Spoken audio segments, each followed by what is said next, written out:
Olá, amigos, bem-vindos de volta ao nosso curso preparatório para a primeira fase do exame da ordem na matéria de Direito Internacional Privado. Meu nome é Pedro Demore e vamos dar sequência aos temas possíveis de serem cobrados na primeira fase. Vou diminuir o tamanho da minha imagem e vou iniciar a apresentação de slides. E ao final da aula, como de costume, vamos resolver uma ou duas questões juntos, questões que já foram cobradas na primeira fase do exame da ordem, referentes ao tema que vamos tratar nesta aula.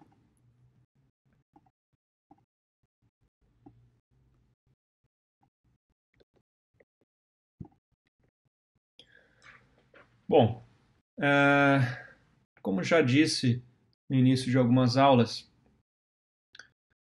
a interação entre pessoas de países diferentes, de culturas diferentes, a interação cultural, social, econômica, impõe algumas vezes a necessidade de que os países apliquem leis estrangeiras em seu território. E são justamente os elementos de conexão que vão solucionar esses casos que envolvem elementos estrangeiros. São os elementos de conexão que vão nos dizer quais são os fatores que vão determinar a aplicação ou da lei nacional ou da lei estrangeira. E é justamente nessa e nas próximas aulas, até porque não vamos conseguir esgotar todos os pontos referentes a esse tema, justamente porque é um dos pontos mais importantes e que muito possivelmente, né, caia na primeira fase do exame da ordem. Então é um tema que vamos aí tratar em 3 aulas, acredito. Bom, os casos que mais estamos acostumados a ver na universidade, na faculdade, são casos constituídos de elementos brasileiros, de elementos nacionais. Nós quase não estamos acostumados a lidar com elementos estrangeiros. Então, a maioria dos casos sempre são brasileiros em território nacional, empresas domiciliadas no Brasil. Não existe um elemento estrangeiro que possa nos causar confusão na hora de aplicar a lei brasileira, justamente porque são todos elementos brasileiros. Quando nós colocamos um elemento estrangeiro é que surgem esses problemas. E é justamente com o princípio da territorialidade que a gente está acostumado, que é a aplicação da norma nacional em território nacional, né, que é o princípio da territorialidade. Mas em algumas situações, o Estado permite que a lei estrangeira tenha eficácia em seu território. São casos previstos legalmente. No caso do Brasil, são casos previstos, descritos na Lei de Introdução às Normas do Direito Brasileiro. Nesse caso, como disse, em que o país permite a aplicação da lei estrangeira, é o princípio da extraterritorialidade. O Brasil permite os dois. Então, por isso que a gente descreve o Brasil como um país que adota o princípio da territorialidade moderada. Ou seja, ao mesmo tempo que aplica em seu território, em razão de sua soberania, dentro de suas fronteiras, a norma nacional, ele também permite, em alguns casos previstos legalmente, a aplicação de leis estrangeiras. E a LINDB, que vai indicar qual lei vai ser aplicada a determinado caso, dependendo de elementos que vamos ter que analisar caso a caso. Nesta aula, eu vou tratar de um elemento que está previsto no artigo 7º da Lei de Introdução, que é o domicílio. O domicílio ele determina a lei que vai ser aplicada em casos como começo e fim da personalidade, nome, capacidade e direito de família. Tomar uma água.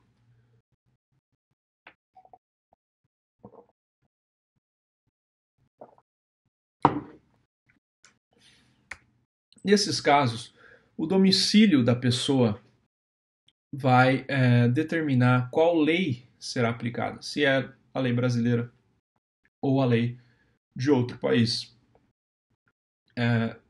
Só uma coisa que faltou quando eu fui explicar sobre elementos de conexão bem no início, é que essa admissibilidade da aplicação da lei estrangeira, ela pressupõe a inexistência de ofensa à soberania nacional, a ordem pública e os bons costumes, conforme prevê o artigo 17 da Lei de Introdução. Tá? Então, essa lei estrangeira ela não pode ofender esses três elementos. Então, não é qualquer lei estrangeira. Por mais que a lei de introdução permita a aplicação da lei estrangeira, ela precisa observar esses três elementos, conforme consta no artigo 17. Tá bom? Bom, a regra geral, então, nos casos que versam sobre personalidade, nome, capacidade, direito de família, é o domicílio. O domicílio vai determinar qual lei vai ser aplicada. Mas, como toda regra, existe sua exceção. E vamos tratar também sobre cada exceção a essa regra. A definição de domicílio nesse caso vai ser a do artigo 70. Não vamos aqui tratar especificamente sobre definição de domicílio, até porque essa aula ficaria muito longa. Eu vou deixar para o professor de Direito Civil que vai tratar sobre esse assunto. Bom, a primeira exceção é o casamento. O casamento, apesar de ser um caso de direito de família, não vai ser o domicílio que vai determinar qual lei será aplicada, e sim o local de celebração do casamento. Isso está previsto no parágrafo 1º do artigo 7º. Então, é a primeira exceção, né? É a primeira exceção da regra geral do domicílio. Ainda, ou seja, ainda que esses nubentes sejam estrangeiros, não se analisa a nacionalidade das pessoas que vão casar, no caso dos nubentes. Se analisa o local de celebração. Então, dois estrangeiros podem celebrar casamento no Brasil e a lei aplicada será a lei brasileira, apesar da nacionalidade, apesar dos dois serem de nacionalidades diferentes. Então, mas também temos outra exceção, que é a exceção da exceção da regra, que é a possibilidade de dois estrangeiros celebrarem casamento na embaixada, perante autoridades diplomáticas ou consulares. E nesses casos aí se aplicaria a lei do país, dos estrangeiros, no caso, que é a exceção. A isso se dá o nome de casamento consular. Perdão. Casamento consular. Bom. Já regime de bens, o princípio que versa é o princípio da unidade do regime matrimonial de bens do casal. E a lei do domicílio conjugal, a lei do local do domicílio conjugal, que vai determinar qual lei será aplicada nesses casos. Diz o parágrafo 4º do artigo 7º, o regime de bens legal ou convencional obedece à lei do país em que tiverem os nubentes domicílio, e se este for diverso, a do primeiro domicílio conjugal. Ou seja, não é o domicílio de cada um, e também não é o local de celebração, como é no casamento. No caso, regime de bens, as leis que vão dirimir eventuais questões sobre regime de bens vai ser a lei do local do domicílio conjugal.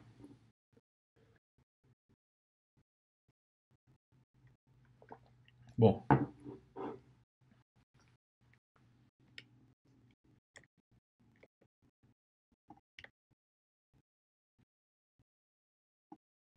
temos aí também um outro elemento, que é divórcio ocorrido no estrangeiro. Até a emenda constitucional 45 de 2004, essa competência era do STF. Como vimos, como vimos em aulas anteriores, diversos temas foram trazidos para o Superior Tribunal de Justiça, e esse é o caso da homologação de divórcio. Nesse caso, divórcio litigioso, porque divórcio consensual não há, se for divórcio consensual, não há necessidade de homologação, como trata o artigo 961 do CPC. Então, o parágrafo 6º ele diz o seguinte: o divórcio realizado no estrangeiro, se um ou ambos os cônjuges foram brasileiros, só será reconhecido no Brasil depois de 1 ano da data da sentença, salvo se houver sido antecedida de separação judicial por igual prazo, caso em que a homologação produzirá efeito imediato, obedecidas as condições estabelecidas para a eficácia das sentenças estrangeiras no país. Então, depois de um ano, é que será reconhecido o divórcio realizado no estrangeiro. Bom, são esses 3 casos principais que acabam sendo exceção à regra do caput, do domicílio. Só para recapitular, vamos lá. Casamento ou local da celebração. Regime de bens é o domicílio conjugal. E divórcio coído no estrangeiro, há necessidade de homologação no STJ, desde que não seja divórcio consensual. Bom, vamos para a resolução de questão. Vocês vão ver que, tratando os principais pontos, a gente já consegue resolver algumas questões. Como eu disse, são vários elementos que a gente precisa analisar. Nesses casos de elementos de conexão, e eu não vou tratar sobre todos em uma aula, eu vou tratar o mais breve possível, de forma separada, para a gente conseguir elencar esses pontos em questões, para ficar de uma forma mais didática. Vamos resolver a primeira questão, então. Em janeiro de 2003, Martin e Clarice Green, cidadãos britânicos domiciliados no Rio de Janeiro, casam-se no Consulado Geral Britânico, localizado na Praia do Flamengo. Então, olha só, nós temos 2 cidadãos britânicos que são domiciliados no Rio, eles se casam no Consulado Geral Britânico, localizado na Praia do Flamengo. Em meados de 2010, decidem se divorciar. Na ausência de um pacto antenupcial, Clarice requer, em petição à Vara de Família do Rio de Janeiro, metade dos bens adquiridos pelo casal desde a celebração do matrimônio, alegando que o regime legal vigente no Brasil é o da comunhão parcial de bens. Martin, no entanto, contesta a pretensão de Clarice, argumentando que o casamento foi realizado no consulado britânico e que, portanto, deve ser aplicado o regime legal de bens vigente no Reino Unido, que lhe é mais favorável. Com base no caso hipotético acima e nos termos da Lei de Introdução às Normas do Direito Brasileiro, assinale a alternativa correta. Bom, nós temos aqui caso, então, de discussão sobre bens, né? Sobre bens, né? Ela aqui, requer metade dos bens adquiridos pelo casal. Então a discussão é essa. Quando a gente vai analisar uma questão, a gente precisa entender qual é o elemento principal da questão. O elemento principal da questão, nesse caso, é a discussão sobre bens, sobre regime legal de bens. E veja, no início, a questão diz: eles eram domiciliados no Rio de Janeiro. Eles se casaram no Consulado Geral Britânico, mas eles eram domiciliados no Rio de Janeiro. Se a gente voltar aqui na apresentação, a gente vai ver que, para regime de bens, o que determina a aplicação da lei nacional ou estrangeira é o local do domicílio conjugal. Ou seja, se eles moravam no Rio de Janeiro, se eles eram domiciliados no Rio de Janeiro, a lei brasileira é a lei aplicada. Vamos agora às alternativas. A. O juiz brasileiro não poderá conhecer e julgar a lide, pois o casamento não foi realizado perante a autoridade competente. Bom, errado, né? Não tem nem o que falar. B. Clarice tem razão em sua demanda, pois o regime de bens é regido pela lex domicilii dos nubentes e, ao tempo do casamento, ambos eram domiciliados no Brasil. Bom, vamos deixar essa paradinha ali. C. Martin tem razão em sua contestação, pois o regime de bens se rege pela lei do local da celebração e o casamento foi celebrado no consulado britânico. Bom, essa a gente sabe que está errada, porque o que rege é a lei do domicílio dos nubentes. Então está errado. Não é a lei britânica. D. O regime de bens obedecerá à lex domicilii dos cônjuges quanto aos bens móveis e à lex rei citei, ou seja, a lei do lugar onde estão, quanto aos bens imóveis, se houver. Não existe essas hipóteses de separação entre bens móveis, enfim, e bens imóveis. Então, como vimos, a alternativa correta é a letra B. Acho que dá tempo da gente resolver outra questão também. Vamos lá. Bom, Ricardo, brasileiro naturalizado, mora na cidade do Rio de Janeiro há 9 anos. Então, domicílio do Ricardo, Brasil, Rio de Janeiro. Em visita a parentes italianos, conhece Giulia, residente em Roma, com quem passa a ter um relacionamento amoroso. Após 3 anos de namoro à distância, ficam noivos e celebram matrimônio em território italiano. De comum acordo, o casal estabelece seu primeiro domicílio em São Paulo, onde ambos possuem oportunidades de trabalho. Bom, então eles se casaram na Itália e depois estabeleceram seu primeiro domicílio em São Paulo. Então, domicílio conjugal, São Paulo. À luz das regras de direito internacional privado veiculadas na Lei de Introdução às Normas do Direito Brasileiro, não havendo pacto antinupcial, assinale a opção que indica a legislação que irá reger o regime de bens entre os cônjuges. Alternativa A, aplicável à lei italiana, haja vista que nenhum dos cônjuges é brasileiro ou nada. Bom, a questão aqui é o quê? Qual lei irá reger o regime de bens entre os cônjuges? Regime de bens, a gente sabe que é o domicílio conjugal que determina. Qual lei será aplicada? No caso, eles estabeleceram regime domicílio conjugal em São Paulo. Então, é a lei brasileira. Veja, não tem segredo. A gente pegar as questões que já caíram sobre esses temas, são simples assim. Não existem tantos detalhes. A banca não vai tão a fundo nesse caso, até porque são muitas matérias que o estudante precisa estudar. Então, geralmente, essas questões, eu peguei um apanhado de todas as questões que já caíram sobre esse tema, e são sempre questões assim.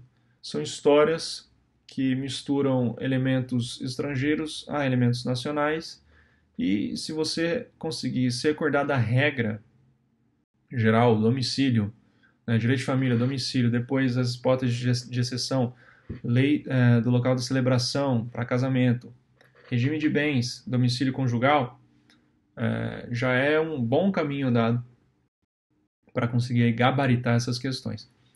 Bom, sem mais detalhes, vamos seguir. Aplicável à lei italiana em razão do local em que foi realizado o casamento. Não. Regime de bens não é o local que foi realizado o casamento, é o domicílio conjugal. Aplicável à lei brasileira em razão do domicílio do cônjuge varão. Aplicável à lei brasileira porque é aqui constituído o primeiro domicílio do casal. Fim de papo é a letra D. Bom, falei bastante. Deixa eu ver se faltou algum ponto importante para a gente finalizar essa aula. Bom, não. Esgotei os principais pontos do artigo 7º. Nas próximas aulas, eu vou tratar com vocês sobre direitos reais que está elencado no artigo 8º Direito obrigacional, que a gente vai ver qual lei será aplicada para contratos, empresas de países diferentes, contratos celebrados em um país X, de empresa Y e outra empresa Z, enfim. Direito sucessório, que está previsto no artigo 10º, e por aí vai. Então é isso por hoje. Até a próxima aula, vamos dar continuidade aos elementos de conexão. Estudem bastante e até mais. Forte abraço.